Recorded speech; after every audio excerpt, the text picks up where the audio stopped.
যে কোনো অনলাইন বিজনেসের সবচেয়ে গুরুত্বপূর্ণ পার্ট হলো স্কেলিং করা। আর স্কেলিং যদি না করা যায় একটা বিজনেসে, তাহলে কিন্তু বিজনেসের গ্রোথ এনশিওর হয় না। আর গ্রোথ না থাকলে একটা বিজনেস সঠিকভাবে চলতেও পারে না। সেজন্য এই স্কেলিং পার্টটাতে এসে সবারই কিন্তু ডাবল চিন্তা তৈরি হয়, বা এখানে ভুলও হয় অনেক বেশি। তো ভুলের পরিমাণ বাড়ার কিন্তু বেশ কিছু কারণ রয়েছে। কারণ আমরা স্কেলিং করার পূর্বে প্রিপারেশনটা ওইভাবে রাখি না, যে আমাদের আসলে কোন কোন বিষয়গুলো জানা উচিত। স্কেলিং করার পূর্বে যদি প্রিপারেশন থাকতো, তাহলে পরীক্ষার এক্সামের মতো আমরা কিন্তু পরীক্ষার এক্সামে যেমন ভালো প্রিপারেশন নিলে আমরা ভালো রেজাল্ট আশা করতে পারি, তেমনি স্কেলিং এর ক্ষেত্রে যদি ভালো প্রিপারেশন নেওয়া যায়, বা বেশ কিছু বিষয় আছে যেগুলোকে দেখে যদি স্কেলিং এর সিদ্ধান্ত নেওয়া হয়, তাহলে কিন্তু ভালো রেজাল্ট পাওয়ার সম্ভাবনা বেড়ে যায়। তো কি কি বিষয় দেখতে হবে এবং কোন কোন বিষয়গুলো আমরা সাধারণত ভুল করি, আজকের ভিডিওতে আমরা সেই বিষয়গুলোকেই জেনে নেওয়ার চেষ্টা করব, এবং একই সাথে আমরা কিছু টিপসও জেনে নিব যে সমস্ত বিষয়গুলো মাথায় রাখলে আপনাদের স্কেল করতে সুবিধা হবে।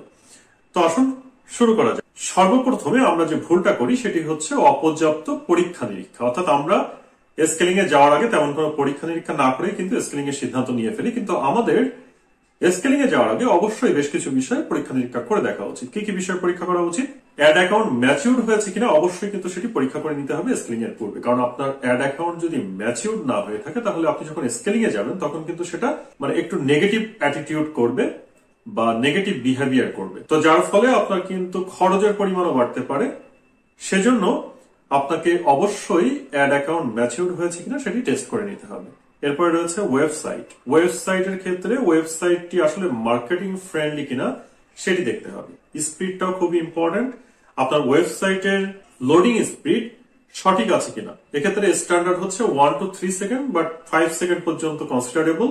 বাট যদি এটা 5 সেকেন্ড অ্যাবভ হয়, তাহলে কিন্তু আপনাকে অবশ্যই স্পিড নিয়ে কাজ করতে হবে, এবং এই সমস্ত বিষয়গুলো কিন্তু আগে থেকে টেস্ট করতে হবে। ল্যান্ডিং পেজের ক্ষেত্রে আপনার পেজটা স্ট্যান্ডার্ড মানের ল্যান্ডিং পেজ হয়েছে কিনা সেটি টেস্ট করাটা খুবই জরুরি, এবং সেই সাথে সাথে লোডিং স্পিডটাও কিন্তু টেস্ট করতে হবে। এরপরে রয়েছে টার্গেট অডিয়েন্স। আপনি যে টার্গেট অডিয়েন্স নিয়ে কাজ করছেন, সেই টার্গেট অডিয়েন্সটা স্টেবল কিনা, অর্থাৎ আপনার ব্যবসায়ের জন্য ওই টার্গেট অডিয়েন্সটা রাইট পারফর্ম করে কিনা সেই বিষয়টা কিন্তু আপনাকে আগে থেকে বুঝতে হবে। দেন রয়েছে ক্রিয়েটিভ। অর্থাৎ আপনি যখন স্কেল করবেন তখন কিন্তু আপনার ভ্যারাইটি ক্রিয়েটিভের প্রয়োজন রয়েছে, কারণ আপনাকে টেস্ট করতে হবে।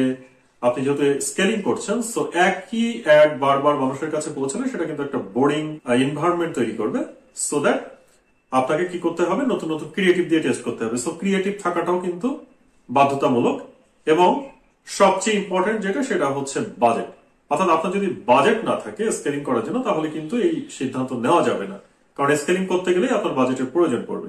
এরপরে রয়েছে অপ্রাসঙ্গিক টার্গেটিং। এটিও কিন্তু অত্যন্ত গুরুত্বপূর্ণ একটি পয়েন্ট, অপ্রাসঙ্গিক টার্গেটিং। অর্থাৎ আপনার টার্গেটিং যদি খুব বড় হয় অথবা খুব ছোট হয়, সেক্ষেত্রেও কিন্তু আপনি স্কেল করার ক্ষেত্রে বেশ বিপদে পড়তে পারেন। কারণ বড় হলে আপনার বাজেট অনেক বেশি যাবে, আবার খুব ছোট হলে সেক্ষেত্রেও কিন্তু বাজেট বেশি খরচ হতে পারে। সুতরাং আপনার সিলেক্টিভ কিছু টার্গেট অডিয়েন্স কিন্তু আগে থেকেই নির্ধারণ করতে হবে, যেখানে আপনার অ্যাড এর পারফরমেন্স অলরেডি ভালো আসে, মোটামুটি স্টেবল থাকে। এই সমস্ত বিষয়গুলো কিন্তু আগে থেকে টেস্ট করতে হবে, দেন স্টার্ট করতে হবে। এর পরবর্তী পয়েন্টটি হচ্ছে অপর্যাপ্ত বাজেট। তো এটিও খুবই গুরুত্বপূর্ণ। আপনি স্কেল করবেন অথচ আপনার কাছে বাজেট নেই, তাহলেও কিন্তু হবে না। তো আমরা ম্যাক্সিমাম ক্ষেত্রেই চিন্তা করি যে আমরা বাজেট অ্যালোকেট করব তখন যখন আমাদের সেলস থেকে একটা রিটার্ন আসবে, দেন আমরা ওই রিটার্নটাকে আবার পরবর্তীতে রিইনভেস্ট করব। কিন্তু এটা কিন্তু টোটালি রং আইডিয়া। আপনি এভাবে স্কেল করতে গেলে দেখা যাচ্ছে ম্যাক্সিমাম ক্ষেত্রেই আপনার লস হওয়ার সম্ভাবনা বেশি। সো স্কেলের জন্য আপনাকে আলাদা করে ক্যাশ ফ্লো মেইনটেইন করতে হবে, আপনার একটা বাজেট থাকতে হবে। দেন ফোর্থ পয়েন্টই হচ্ছে একই ক্রিয়েটিভ বারবার ব্যবহার করা। স্কেলিং এর জন্য এটা হচ্ছে যতগুলো ভুল রয়েছে তার মধ্যে অন্যতম একটি ভুল, অর্থাৎ ক্রিয়েটিভ এই একটা ক্রিয়েটিভ দিয়ে আপনি চিন্তা করছেন যে আমি অনেক বেশি স্কেল করতে পারবো। এটা কিন্তু টোটালি রং আইডিয়া। কারণ আপনি যখন স্কেল করতে যাবেন তখন আপনাকে ভ্যারাইটি অফ ক্রিয়েটিভস নিয়ে কাজ করতে হবে, কারণ নতুন নতুন ক্রিয়েটিভ না হলে আপনি কিন্তু অ্যাট্রাকশন তৈরি করতে পারবেন না আপনার কাস্টমারের, এবং সেক্ষেত্রে স্কেল না হওয়ার সম্ভাবনা বেশি। সো এক্ষেত্রে আপনাকে স্কেলে যাওয়ার আগে অনেকগুলা ক্রিয়েটিভ নিয়ে কাজ করতে হবে। তো এই বিষয়টি অবশ্যই মাথায় রাখতে হবে, এক্ষেত্রে আমরা সাধারণত ভুল করে থাকি। এরপর রয়েছে অটোমেশন ব্যবহার না করা। ফেসবুকের বেশ কিছু অটোমেশন রয়েছে, লাইক আপনি যদি সিলেক্ট করে রাখেন সেক্ষেত্রে ম্যানুয়ালি আপনাকে আর ওই কাজগুলো করতে হয় না, যেমন রুল ক্রিয়েট করে রাখা। তো এই সমস্ত অটোমেশন ব্যবহার করলে কি হয়, ফেসবুকের কাছে দায়িত্ব ছেড়ে দিলে অনেক সময় ফেসবুক খুশি হয়। যদি আমি এভাবে বলি যে ফেসবুক খুশি হয়, তো সেক্ষেত্রে আরেকটা বিষয় রয়েছে, আপনাকে ম্যানুয়ালি ওই কাজগুলো সবসময় করতে হচ্ছে না, এক্ষেত্রেও আপনি কিছুটা রিল্যাক্স পেতে পারেন। তো এই অটোমেশন গুলো আমাদের অনেক ক্ষেত্রে যখন আমরা স্কেলিং করি তখন কিন্তু বেশ কাজে দেয়। তো আমরা ম্যাক্সিমাম ক্ষেত্রেই ভুল করি যে এই অটোমেশন গুলো আমরা ব্যবহার করি না বা ব্যবহার করতে জানি না। এরপরে রয়েছে খুব ইম্পর্টেন্ট, কনভার্সন ট্র্যাকিং না করা। অর্থাৎ আপনি স্কেল করছেন বাট আপনি কোন রকম ডাটা ট্র্যাকিং করছেন না। তো এক্ষেত্রে কি হবে যে আপনি ওই ডাটাগুলো যদি ট্র্যাকিং না করেন তাহলে পুনরায় ওই ডাটাগুলো ব্যবহার করতে পারছেন না। আপনার নতুন করে প্রত্যেকটা ক্যাম্পেইনের সময় নতুন নতুন অডিয়েন্স ধরে ধরে অ্যাড দিতে হচ্ছে, এতে করে আপনার কস্টিং বাড়বে এবং স্কেল ওইভাবে সম্ভব হবে না। এক্ষেত্রে আমরা ভুল করি, অনেক ক্ষেত্রে আমরা ট্র্যাকিংটাকে এনাবল করি না, আর এনাবল করলেও অনেক ক্ষেত্রে আমরা ফ্রি প্লাগ ইন ব্যবহার করি বা কোনো মতে সাধারণ ওয়েতে আমরা ট্র্যাকিংটা ব্যবহার করি। প্রপার যে ওয়ে রয়েছে বা বেস্ট যে ওয়ে রয়েছে সেই ওয়েতে কিন্তু আমরা ট্র্যাকিংটা করি না, যার ফলে আমাদের ডাটাগুলোকে পরবর্তীতে রিইউজ করতে পারি না। তো এক্ষেত্রে সঠিকভাবে ট্র্যাকিং করাটা খুবই জরুরি, যাতে করে ওই ডাটাগুলোকে পরবর্তীতে আবার ব্যবহার করা যায়। নেক্সট পয়েন্ট হলো প্রতিযোগিতাকে উপেক্ষা করা। অর্থাৎ আপনি যখন ব্যবসা করছেন তখন কিন্তু আপনি আপনার কম্পিটিটরদেরকে কোনোভাবেই উপেক্ষা করতে পারেন না, কিন্তু অনেক ক্ষেত্রে দেখা যায় যে আমরা ব্যবসাটা কি করছি বাট ম্যাক্সিমাম কেজেস আমরা কিন্তু কম্পিটিটর নিয়ে অত বেশি গবেষণা করি না বা কম্পিটিটর কি করছে সে সমস্ত বিষয় সম্পর্কে অত বেশি খোঁজ খবর রাখি না। তো স্কেলিং করার পূর্বে আপনার কম্পিটিটররা কিভাবে অ্যাড রান করছে, তাদের কোন কোন বিষয়ে স্ট্রেংথ রয়েছে, কোন কোন বিষয়ে উইকনেস রয়েছে, এই বিষয়গুলো কিন্তু আপনাকে জানতে হবে। কারণ কম্পিউটার থেকে আপনি যদি না শেখেন তাহলে কিন্তু পরবর্তীতে আপনি তাদের থেকে বেটার করতে পারবেন না বা স্কেল করতে পারবেন না। সো কম্পিটিটরকে জানাটা খুবই জরুরি এবং তাদের থেকে শেখাটা খুবই জরুরি। নেক্সট পয়েন্ট হচ্ছে দ্রুত ফলাফলের আশা করা। এটা খুব একটা কমন পয়েন্ট এবং এ ধরনের বিষয়ে আমাকে বারবারই ফেস করতে হয়। যখন আমরা নতুন ক্লায়েন্ট ডিল করি তখন সেক্ষেত্রে ক্লায়েন্টের ধৈর্য থাকে কম। তারা মনে করে যে আজকে স্কেলিং এর জন্য শুরু করেছি, তার মানে হচ্ছে কাল থেকে আমি রেজাল্ট পেতে শুরু করব এবং খুব একটা ভালো রেজাল্ট হয়ে যাবে, মানে আকাশচুম্বী একটা চিন্তা ভাবনা থাকে।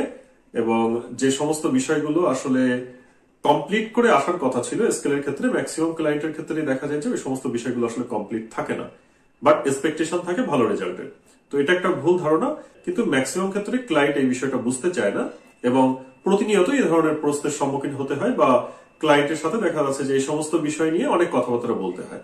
তো আজকের ভিডিওটি দেখার মাধ্যমে আমার বিশ্বাস যে এই সমস্ত বিষয়গুলো ক্লিয়ার হয়ে যাবে এবং কেউ যদি স্কেলিং করতে চান কোনো ব্যবসার ক্ষেত্রে, সেক্ষেত্রে এই যে প্রি প্ল্যান গুলো রয়েছে বা প্রি প্রিপারেশন গুলো রয়েছে সেগুলো কিন্তু কমপ্লিট করে আপনি যদি স্টার্ট করেন, আশা করা যায় উইদিন শর্ট টাইমের মধ্যে আপনি একটা ভালো রেজাল্ট পেয়ে যাবেন।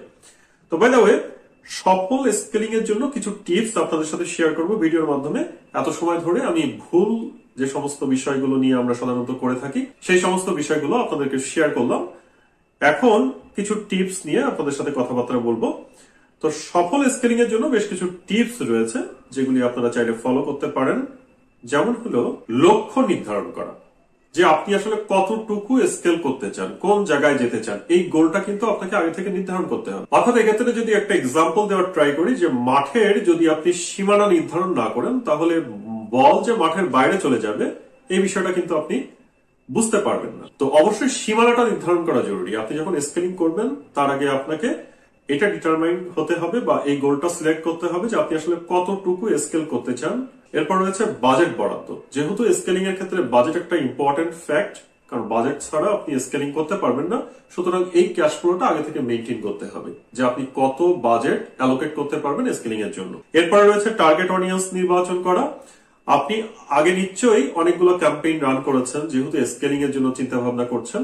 সো এই ক্যাম্পেইন থেকে বা বিভিন্ন টেস্ট থেকে আপনাকে কিন্তু অডিয়েন্সটাও নির্বাচন করে নিতে হবে যে আপনি কাদের কাছে বেসিক্যালি এই অ্যাড গুলো পৌঁছাবেন। ইনফ্যাক্ট স্কেলিং এর সময়ও বিভিন্ন টেস্ট করতে হয়, বাট আগে থেকে আপনি যদি এই টেস্টটা করে ফেলতে পারেন তাহলে কিন্তু আপনার অনেকটা কস্টিংটা বেঁচে যাবে। এরপরে রয়েছে ক্রিয়েটিভ তৈরি। স্কেলিং এর জন্য ভ্যারাইটি অফ ক্রিয়েটিভ থাকাটা অত্যন্ত জরুরি, কারণ আপনি একটি মাত্র ক্রিয়েটিভ দিয়ে অনেক বেশি স্কেল করতে পারবেন না, বা আপনার ওই একটি মাত্র অ্যাড বারবার মানুষকে কিন্তু অ্যাট্রাক্ট করবে না বা তারা ইমপ্রেসড হবে না। সো দ্যাট আপনাকে কিন্তু প্রচুর পরিমাণে ক্রিয়েটিভ নিয়ে চিন্তা ভাবনা করতে হবে এবং বেশ কিছু ক্রিয়েটিভ আপনাকে রাখতে হবে স্কেলিং করার আগে। এরপর রয়েছে পরীক্ষা নিরীক্ষা করা। অর্থাৎ আপনার কম্পিটিটরকে আপনাকে জানতে হবে, আপনার ক্রিয়েটিভ গুলো সঠিকভাবে কাজ করবে কিনা সেই বিষয়টা হয়তো বা আপনি আগে থেকে টেস্ট করতে পারেন, অথবা ক্রিয়েটিভ নিয়ে আপনি একটা রিসার্চ করতে পারেন। ওভারঅল অ্যাডভার্টাইজমেন্টটা নিয়ে কিন্তু আপনি একটা রিসার্চ করতে পারেন যে আপনার অ্যাডগুলা কেমন ভাবে চলছে, সেটা স্টেবল হচ্ছে কিনা লং রানে, সেটা কি শর্ট টার্ম পারফরমেন্স ভালো করছে নাকি লং টার্ম পারফরমেন্স ভালো করছে, এই সমস্ত বিভিন্ন বিষয় নিয়ে কিন্তু আপনাকে পরীক্ষা নিরীক্ষা করতে হবে। দেন পরবর্তীতে সিদ্ধান্ত নিতে হবে যে স্কেলিং এ যাওয়া উচিত কিংবা যাওয়া উচিত না। এরপর রয়েছে ডেটা বিশ্লেষণ করা। তো পরীক্ষা নিরীক্ষা করতে গেলে আপনাকে অবশ্যই ডেটা দেখতে হবে। ডেটা ছাড়া আপনি কিন্তু পরবর্তী সিদ্ধান্তগুলো নিতে পারবেন না। তো ডেটা দেখার জন্য ফেসবুকের অ্যানালিটিক্স টুল রয়েছে, এছাড়া GA4 রয়েছে। আপনি কিন্তু এই সমস্ত টুলস ব্যবহার করে ডেটাগুলো বিশ্লেষণ করতে পারেন এবং ডেটা থেকে পরবর্তী সিদ্ধান্তগুলো নিতে পারেন। ইনফ্যাক্ট এখন বর্তমানে মার্কেটিং এর জগতে আপনি যদি ডেটা ড্রিভেন মার্কেটার না হতে পারেন বা ডেটা ড্রিভেন বিজনেস ম্যান না হতে পারেন, সেক্ষেত্রে কিন্তু সামনের দিকে আগানোটা খুবই টাফ। কারণ ডেটা ছাড়া বর্তমানে আপনি কিন্তু ভালো মার্কেটার বা ভালো বিজনেসম্যান কোনোটাই হতে পারবেন না। বাই দ্য ওয়ে, নেক্সট যেটা রয়েছে অটোমেশন ব্যবহার করা। যেহেতু অটোমেশন আমাদের কাজের গতিকে অনেক গুণ বাড়িয়ে দেয়, সো সব ক্ষেত্রে ম্যানুয়ালি কাজ না করে কিছু কিছু ক্ষেত্রে আপনি কিন্তু অটোমেশন চাইলে ব্যবহার করতে পারেন, যেটা আপনার কাজের গতিকে আরো কয়েক গুণ বাড়িয়ে দিতে পারে। আশা করছি অ্যাড স্কেলিং এর এই টিপস গুলো আপনার জন্য হেল্পফুল হবে এবং যে ভুলগুলো নিয়ে আলোচনা করেছি সেগুলো আপনার জন্য হেল্পফুল হবে। কারণ আপনি যদি আগে থেকে প্রিপারেশন রাখতে পারেন বা প্রি প্ল্যান করে কাজ করতে পারেন, তাহলে কিন্তু কাজের গতিটাও বেড়ে যায় এবং কাজে ভুল হওয়ার সম্ভাবনা কম থাকে। তো আশা করছি ভিডিওটি আপনাদের জন্য হেল্পফুল হবে। যদি ভিডিওটি হেল্পফুল হয়ে থাকে তাহলে অবশ্যই ভিডিওটিতে একটি লাইক করবেন, বন্ধুদের মাঝে ভিডিওটি শেয়ার করে দিবেন। চ্যানেলে প্রচুর পরিমাণে ফেসবুক মার্কেটিং রিলেটেড ভিডিও রয়েছে। আপনি যদি নতুন দর্শক হয়ে থাকেন তাহলে রিকোয়েস্ট করবো চ্যানেলটি ঘুরে আসতে। আশা করছি এখান থেকে অনেকগুলো ভিডিও আপনাদের জন্য হেল্পফুল হবে। যদি নতুন দর্শক হয়ে থাকেন, রিকোয়েস্ট থাকবে চ্যানেলটি সাবস্ক্রাইব করে পাশে থাকা বেল আইকনটিকে অন করে দিন, তাহলে পরবর্তীতে যে কোনো নতুন ভিডিও আপলোড করলে আপনারা নোটিফিকেশন পেয়ে যাবেন। দেখা হবে পরবর্তীতে অন্য কোনো নতুন ভিডিও নিয়ে। তত সময় ভালো থাকুন, সুস্থ থাকুন। Thank you very much.